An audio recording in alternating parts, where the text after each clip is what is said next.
అందుకనే మనసు మార్చుకుంటే ఎవరికి లాభం? మనసు మార్చుకుంటే నువ్వు రూపాంతరం చెందుతావు.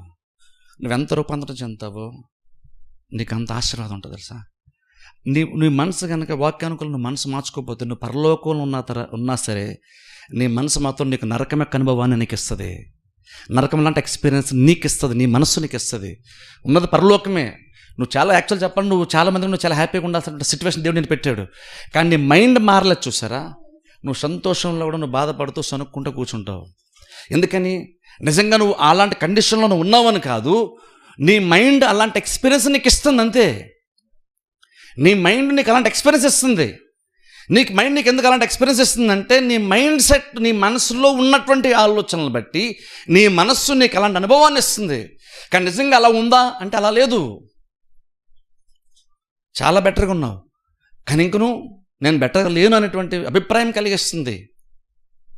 ఎవరో కాదు, నీ మనసే.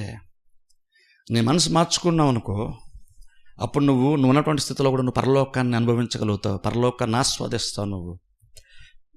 అదే కనుక మైండ్ సెట్ మార్చుకోలేదు అనుకోండి, నువ్వు మంచి స్థితిలో ఉన్నా సరే ఇంకను ప్రతి చిన్నదానికి నువ్వు ఎవరో ఒకరి మీద, కుటుంబ సభ్యుల మీదో సొసైటీ మీద ఎవరి మీద సనుక్కుంటాను ఉంటాం. మనం ఎప్పుడు సనుక్కుంటాను ఉంటాం. మనం ఎందుకు సనుక్కుంటే ప్రపంచం బ్యాడ్ అంటే బ్యాడే, మనుషులు బ్యాడ్ అంటే చెడ్డోలే, చాలా వరకు చెడ్డోలే. కానీ ఇంక నువ్వు అవసరం మించి ఎందుకు అలా నీకు కనబడుతుంది, అవసరం మించి ఎందుకు నీకు అనిపిస్తుంది అంటే నీ మైండ్ సెట్ అంటున్నాను. నీ మైండ్ సెట్ వల్ల ప్రపంచం పాడైపోయిందంటే పాడైపోయింది ఖచ్చితంగా. కానీ నువ్వు అనుకున్నంతగా అయితే మనుషులు కానీ నువ్వు అనుకున్నట్టు చుట్టూ వాళ్ళు అంతగా పాడైపోయాను కాదు. కానీ నీ మైండ్ అలా ఉంది కాబట్టి నీకు అనిపిస్తుంది పాడైపోతుంది. నీ మైండ్ మార్చుకుని నీకు ప్రతిదీ కరెక్ట్ కనబడుతుంది.